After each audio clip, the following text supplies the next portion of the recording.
Saudara, seekor anak gajah betina ditemukan mati di aliran sungai Gle Alu Itam, Gampung Cotkreh, Kecamatan Kemala, Kabupaten Pidi pada Rabu 23 Februari.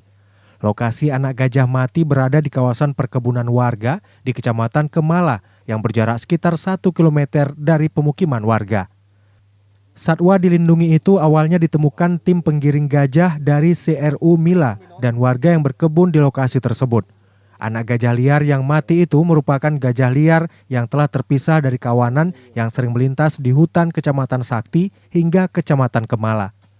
Anak gajah langsung dikuburkan petugas CRU Mila bersama masyarakat, Polsek Kemala dan Koramil 13 Kemala bersisian dengan alur sungai.